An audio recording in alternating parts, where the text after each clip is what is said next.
अस्सलाम वालेकुम, मैं हूं आबिद अंदलीब। नाजरीन, सुप्रीम कोर्ट के फैसले को वफाकी काबीना ने मुस्तरद कर दिया है। सुप्रीम कोर्ट के फैसले को मुस्तरद करने के साथ साथ जो इससे जो बड़ी खबर है वो खबर थी उस 6 मेंबर बेंच की। जो 6 मेंबर बेंच अचानक बना और उसने कोई 3-1 मिनट की समाअत की और उसके बाद वो बेंच उठकर चला गया। वो इससे भी बड़ी खबर थी, लेकिन वो खबर रिपोर्ट नहीं हो रही, चूँकि उसकी वजह यह है कि उस बेंच का ऑर्डर अभी नहीं आया। वो आपको बताएंगे कि इस वक्त अंदर खाने जो गेम है वो क्या चल रही है, कैसे जस्टिस बंदयाल साहब ने एक मुमकिना तौर पे जो अटैक किया जाना था उनके साथी जजेस की जानिब से, या एक नई हिकमत अमली को अडॉप्ट करके उन्होंने उस अटैक को नाकाम बनाया है। पहले वफाकी काबीना के इस फैसले की बात करते हैं जिसने इस फैसले को मुस्तरद कर दिया। सुप्रीम कोर्ट ने जो इलेक्शन करने का आज फैसला सुनाया था, तो वफाकी काबीना का ये जो फैसला है इसके ऊपर मेरी एतजाज़ एहसन साहब से बात हुई, इसके बाद लतीफ़ खोसा साहब से बात हुई, और जितने सीनियर कानूनदान हैं सुप्रीम कोर्ट के उन तमाम से बात हुई। वो सब इस बात के ऊपर मुत्तफ़िक़ हैं कि हुकूमत अब नाअहली चाहती है और हुकूमत की नाअहली की सूरत में, शहबाज शरीफ की नाअहली की सूरत में, ये एक सियासी शहीद बनने का एक मौका ढूंढ रहे हैं और इस सियासी शहादत में ये एक बयानिया बनाने की कोशिश करेंगे अदालतों के खिलाफ। आज जो बैनर्स लेकर आए हुए थे सुप्रीम कोर्ट के अंदर, वो भी इंतहाई भयानक थे और इसी तरह की जो है वो बातें अब हो रही हैं और कोशिश ये की जा रही है कि जो बाकी 4 जजेस हैं उनको जो है वो कन्विंस किया जाए और उनको कन्विंस करके अपनी मर्ज़ी का कोई फ़ैसला जो है वो लिया जाए, जिसका ज़्यादा इम्कान ज़ाहिर किया जा रहा है। सुप्रीम कोर्ट का जो फैसला है उसके मुताबिक तो इलेक्शन कमीशन ने जो इलेक्शन है वो 15 मई को करवाने, और पूरे पाकिस्तान के लिए ये एक बहुत बड़ी खबर है, आइन के लिए ये बहुत बड़ी खबर है, क्योंकि इसी रोज़ इसी 4 अप्रैल को भुट्टो का अदालती कत्ल हुआ था और अदालत ने अपने ऊपर लगा हुआ जो दाग था, जो स्टिग्मा था, आज उसको तो साफ़ किया ये फैसला देकर। लेकिन वफाकी काबीना जो है वो इस फैसले को मुस्तरद कर रही है। ये जो मुस्तरद करने का जो उनका अमल है ये कितना भयानक हो सकता है, या इसका मैंने आपको बता दिया कि उनकी नाअहली है और या हर तजिया कार से भी ये बातें सुन रहे हैं। लेकिन इसके साथ साथ जो कोशिश की जा रही है वो कोशिश ये है कि जिन 4 जजेस ने इस फैसले को, इस पटिशन को मुस्तरद किया था, उनके तरफ से एक मुत्तफ़िका या फैसला लाया जाए। वो चारों के चारों जजेस अपनी एक स्टेटमेंट जारी करें कि जो कन्फ्यूजन क्रिएट हुई है वो ये है कि ये 4-3 का फैसला है या 3-2 का फैसला है, तो वो ये वजाहत दें कि ये 4-3 का फैसला है और 4 जजेस ने इस पटिशन को मुस्तरद कर दिया। अब ये एक अप्रोच इस वक्त पाई जा रही है, लेकिन इसको काउंटर करने के लिए जो आज चीफ जस्टिस उमर अता बंदयाल ने ये फैसला सुनाने के फौरी बाद जो सबसे बड़ा काम किया वो 6 मेंबर बेंच जो है वो बना अचानक, और उसने बज़ाहिर तो जो एक हाफ़िज़ कुरान के जो इजाफी 20 नंबर होते हैं उसके ऊपर जो सो मोटो था उसको ख़त्म कर दिया। लेकिन आपको मैं मज़े की बात बताऊं, ये इतना आसान नहीं था। इसकी जो वजह है वो बहुत इंटरेस्टिंग है। 3-4 चीज़ें सुप्रीम कोर्ट इसमें करने जा रही है। एक तो सुप्रीम कोर्ट ये करने जा रही है कि जो फ़ाइज़ ईसा साहब ने जो फैसला लिखा था उसको उड़ाने जा रही है। उसके साथ साथ जो रजिस्ट्रार को सस्पेंड करने का ऑर्डर था उसको भी सुप्रीम कोर्ट उड़ाने जा रही है इस 6 मेंबर बेंच से। और फिर जो सो मोटो की प्रोसीडिंग को लेकर ये कुछ लोगों का ये ख्याल था कि एक और फैसला आ सकता है काजी फ़ाइज़ ईसा साहब की जानिब से, तो वो तमाम जो रुकावटें उनके रास्ते में बंद बांधने के लिए सुप्रीम कोर्ट ने ये 6 मेंबर बेंच बनाया। और इस 6 मेंबर बेंच की जो रीजनिंग है वो बहुत इंटरेस्टिंग होगी, जो अब से कुछ देर तक, ये मुमकिन है कल तक वो रिलीज़ कर दी जाए, और ये एक रुकावट होगी उन तमाम तर कोशिशों की रास्ते में जो इस वक्त की जा रही हैं।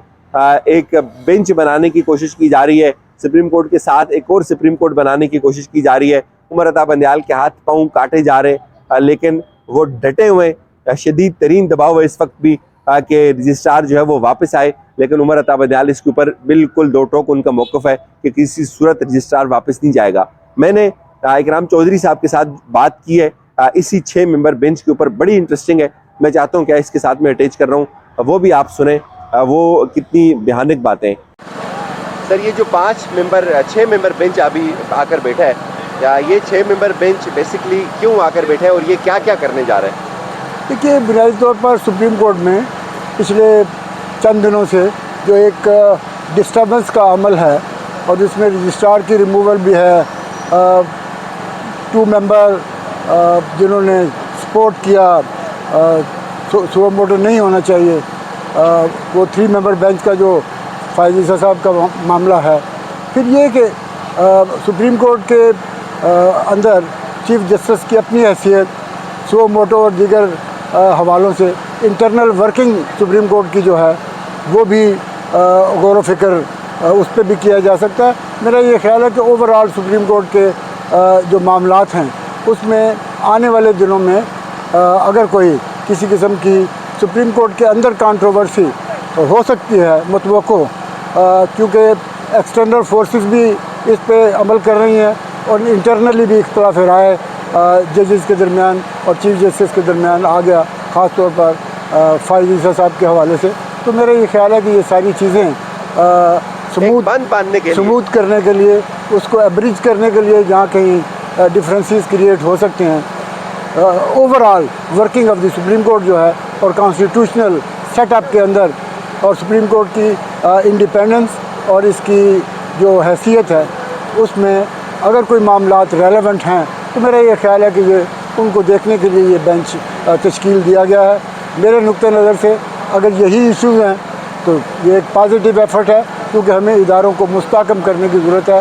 ख़ास तौर पर 97 में जिस तरह सुप्रीम कोर्ट के अंदर इख्तिलाफ राय के बाद सुप्रीम कोर्ट में तकसीम हुई और अल्टीमेटली मामलात बिगड़ते चले गए, पाकिस्तान में पॉलिटिकल इंटरफेरेंस को रोकने के लिए और जुडिशियल इंडिपेंडेंस के लिए मेरा ये ख्याल है कि इस किस्म की कावश काबिल सताइश होगी। मैं सुप्रीम कोर्ट के आज की जजमेंट को भी उसी ज़मन में एक मुस्बत इक़दाम देखता हूँ। पाकिस्तान में ये रूल ऑफ लॉ और डेमोक्रेसी और पाकिस्तान की फ्यूचर कॉन्स्टिट्यूशनल सेटअप जो है उसके हवाले से यकीनन पेव करेगी अच्छे इक़दामात। इस सिलसिले में मैं तवक्को करूँगा कि हुकूमत वक्त और तमाम इदारे आज की जजमेंट को एनफोर्स करने के लिए अपना किरदार अदा करें।